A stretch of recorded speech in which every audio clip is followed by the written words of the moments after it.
Hello friends, मैं doctor आकांक्षा सिंघल फिर से स्वागत करती हूँ आपका हमारे इस चैनल पे। सोशल मीडिया पे बहुत सारी इन्फॉर्मेशन ऐसे ही दे दी जाती है बिना किसी ऑथेंटिसिटी के, बिना किसी फैक्ट चेक के, और हम वो सारी चीज़ें अपने माइंड में स्टोर करके रख लेते हैं। और जब भी हम अपने फ्रेंड्स के साथ या अपने रिलेटिव्स के साथ बैठते हैं तो वो सारी इन्फॉर्मेशन जिसकी कोई ऑथेंटिसिटी नहीं है ऐसे ही बस शेयर कर देते हैं, और वो सारी इन्फॉर्मेशन फिर पास ऑन होती रहती है टू द अदर जनरेशन।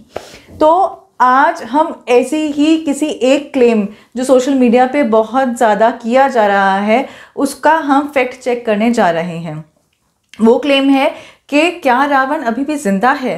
ये सोशल मीडिया पे क्लेम किया जा रहा है कि हाँ, आज भी रावण जिंदा है, उसका जो शरीर है उनका अंतिम संस्कार नहीं किया गया था। युद्ध के बाद राम ने जब रावण का वध किया था तो युद्ध के बाद रावण का शरीर विभीषण को सौंप दिया था, और विभीषण जी ने अपने राज्याभिषेक के जल्दबाजी में रावण का मृत शरीर ऐसे ही छोड़ दिया। और बाद में एक खास जनजाति उस शरीर को ले गई ये सोच के कि हम इस शरीर को जिंदा कर देंगे, पर वो जीवित करने में असमर्थ रही और उन्होंने उस शरीर को मम्मी बना के एक ताबूत में डाल दिया और उस ताबूत पे लेप लगा दिया, जिसकी वजह से वो ताबूत अभी भी वैसे की वैसे। धरती पर आज भी जिंदा है लंकापति रावण। ऐसा कहा जाता है जब रावण की मृत्यु हुई तब भगवान राम ने रावण का शरीर विभीषण को सौंप दिया। लेकिन लंका की राजगद्दी संभालने की जल्दी में विभीषण ने रावण के शव को वैसे ही छोड़ दिया था, जिसके बाद रावण के शव को नागकुल के लोग अपने साथ ले गए थे। नागकुल के लोगों को लग रहा था कि रावण की जो ये मौत हुई है वो टेम्परेरी है, इसे फिर से जिंदा किया जा सकता है। इस वजह से वो लोग रावण के शव को अपने साथ ले गए। उन्होंने कई बार रावण को जिंदा करने की कोशिश की लेकिन उन्हें कामयाबी नहीं मिली, जिसके बाद उन्होंने रावण के शरीर को सुरक्षित रखने के लिए अनेक तरह के रसायनों का इस्तेमाल किया और उसको मम्मी के रूप में एक सुरक्षित जगह पर रख दिया और उसे 18 फीट के एक ताबूत में बंद कर दिया। इस ताबूत पर एक खास किस्म का तालिब लगा हुआ है। इसकी वजह से यह हजारों सालों से वैसा का वैसा ही है।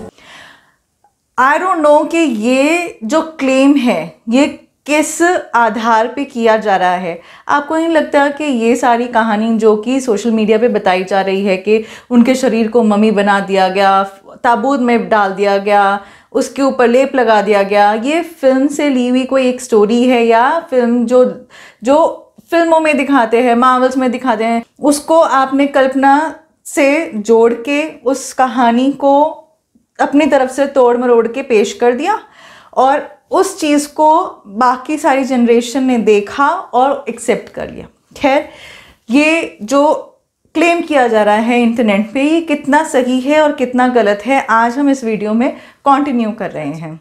तो अगर हम ये देखना चाहें कि ये क्लेम कितना सच है और कितना झूठ, तो हम चलते हैं सीधा वाल्मीकि रामायण पे। वाल्मीकि रामायण में ये स्पष्ट किया गया है कि रावण का अंतिम संस्कार किया गया था।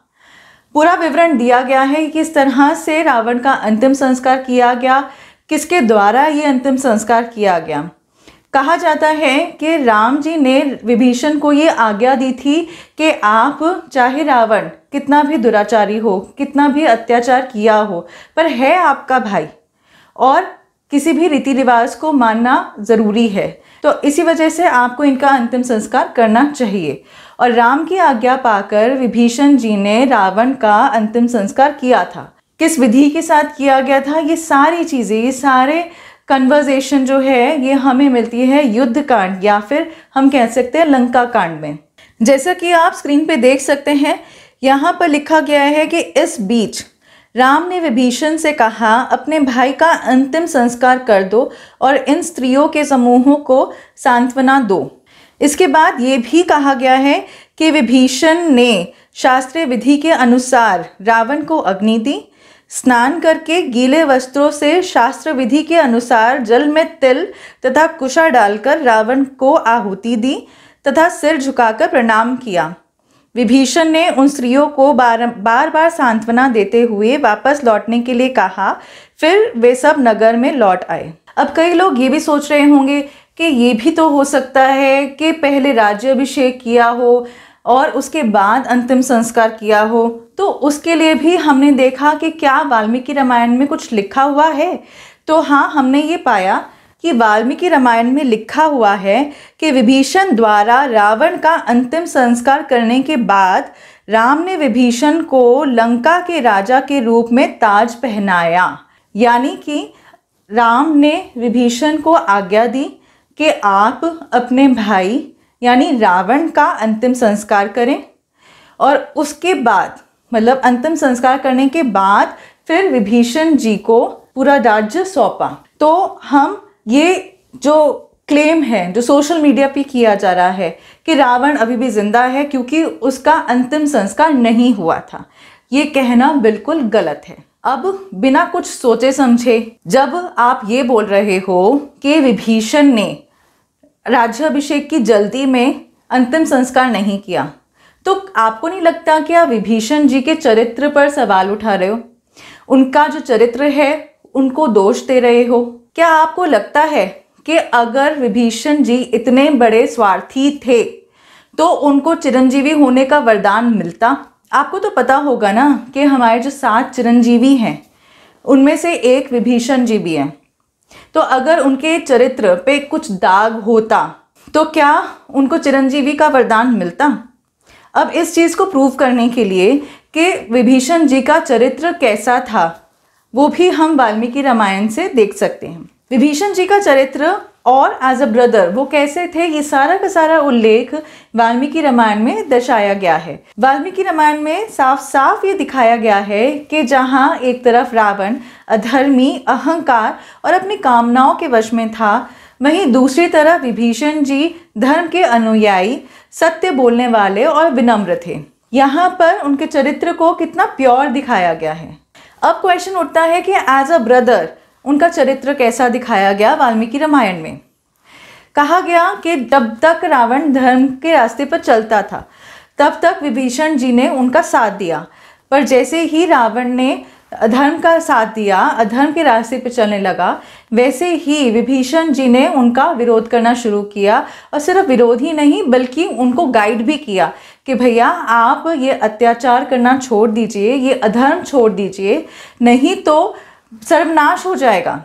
जब सीता का अपहरण करके रावण लेकर आए तब भी विभीषण जी ने समझाया कि ऐसा अनर्थ ना कीजिए, इससे सर्वनाश होना निश्चित है, इससे बेटर है कि आप राम जी को वापस सीता जी सौंप दीजिए।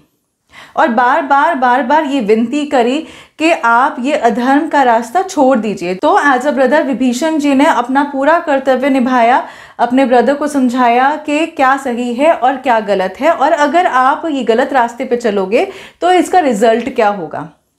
जब बार बार समझाने पर रावण नहीं समझा तो रावण ने सबसे पहले विभीषण को लात मार के अपने राज्य से निष्कासित किया, यानी कि बाहर किया था।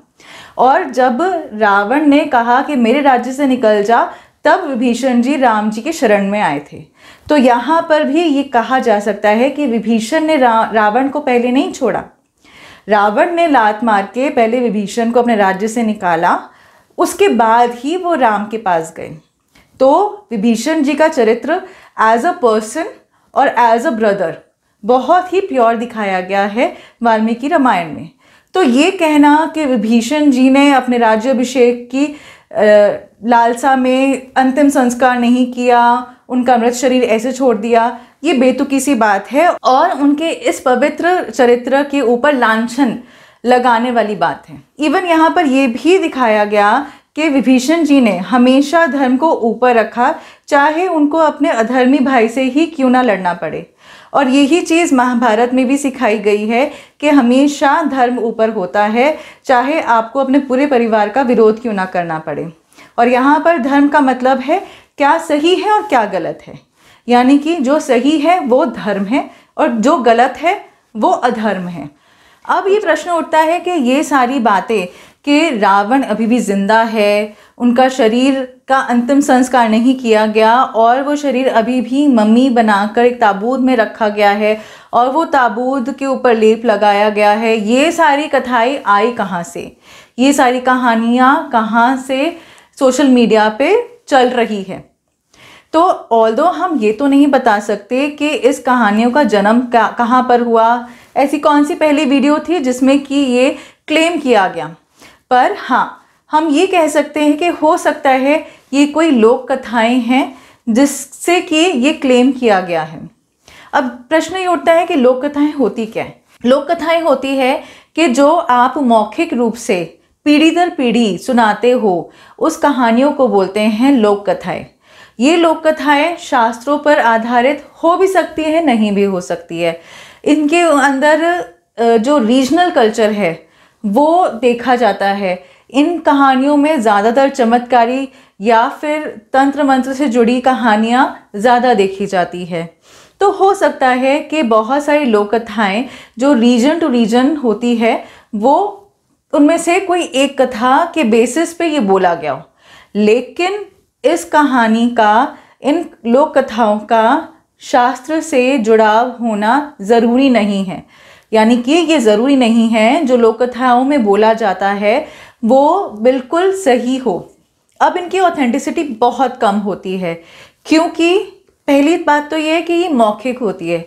यानी कि मैंने, मान लीजिए, एक पर्सन को सुनाई ये बातें, ये कहानियाँ, दूसरे पर्सन ने तीसरे पर्सन को सुनाई, तीसरे पर्सन ने चौथे पर्सन को सुनाई, एंड सो ऑन। तो जैसे एक कहानी दूसरे पर्सन को सुनाई, तो वैसे ही जो ओरिजिनल कहानी है वो कहीं ना कहीं उसके अंदर मिलावट होनी शुरू हो जाती है।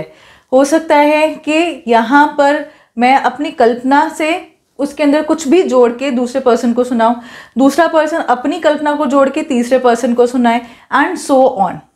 तो जब पीढ़ी दर पीढ़ी ये कल्पनाएं साथ में जुड़ी जाती है, तो वैसे ही इनकी ऑथेंटिसिटी बहुत कम हो जाती है। तो आप अगर इन चीज़ों को सोशल मीडिया पे क्लेम कर रहे हो, तो कम से कम आप इसकी ऑथेंटिसिटी जानकर फिर क्लेम करें। ऐसा नहीं कि कोई भी हमने वीडियो देखी और हमें अच्छी लगी उसकी कोई बात, और हमने उस चीज़ को अपनी वीडियो में ऐड कर लिया, सो दैट कि हम अपनी वीडियो को और ज़्यादा अट्रैक्टिव बना सकें। आपके पास अगर बहुत सारे व्यूअर्स हैं, बहुत सारे सब्सक्राइबर्स हैं, तो आपके पास एक बहुत बड़ी रिस्पॉन्सिबिलिटी भी है कि आप जो भी बोल रहे हो उसकी ऑथेंटिसिटी आप चेक करके बोलो। ऐसे नहीं कि आपने कोई भी वीडियो उठाई और कुछ भी बोल दिया, क्योंकि आप वो इन्फॉर्मेशन जनरल पब्लिक को पास ऑन कर रहे हो। आप जो भी बोल रहे हो, जनरल पब्लिक आप पे ट्रस्ट करके उन बातों को ट्रस्ट कर रही है बिना किसी फैक्ट चेक के कि हाँ XYZ पर्सन ने बोला है तो सही बोला होगा। बट एक्चुअली आप क्या कर रहे हो, बिना किसी फैक्ट चेक के आप उस चीज़ को, उस इंफॉर्मेशन को जनरल पब्लिक को दे रहे हो, और वो फिर चीज़ें ऐसे फैलती है समाज में कि वो सिर्फ एक जनरेशन तक सीमित नहीं रहती, वो जनरेशन टू जनरेशन ये ही चीज़ें ट्रांसफ़र होती है। आप अगर आज बोल रहे हो कि रावण जिंदा है, मम्मी के रूप में ताबूत में बंद है, आप ये देखो ना कि वो जो चीज़ है नेक्स्ट टू नेक्स्ट जनरेशन को किस तरह से, किस फॉर्म में ट्रांसफ़र होगी। तो आपके कंधों पर ये रिस्पॉन्सिबिलिटी है कि आप कोई भी क्लेम कर रहे हो सोशल मीडिया पर, तो आप उसकी ऑथेंटिसिटी, शास्त्रों पर क्या लिखा हुआ है, ये सब चीज़ें जानकर फिर बोलें। तो आशा करती हूँ कि आप लोग ये समझ ही गए होंगे कि ये जो क्लेम किया जा रहा है इंटरनेट पे या सोशल मीडिया पे कि रावण अभी भी जिंदा है, उनके शरीर को मम्मी बना के ताबूत में रखा गया है, ये शास्त्रीय आधार पे कितना सही है और कितना गलत है। आपको अगर ये वीडियो अच्छी लगी तो आप इस वीडियो को लाइक कीजिए, शेयर कीजिए और सब्सक्राइब करना ना भूलें। तब तक के लिए धन्यवाद।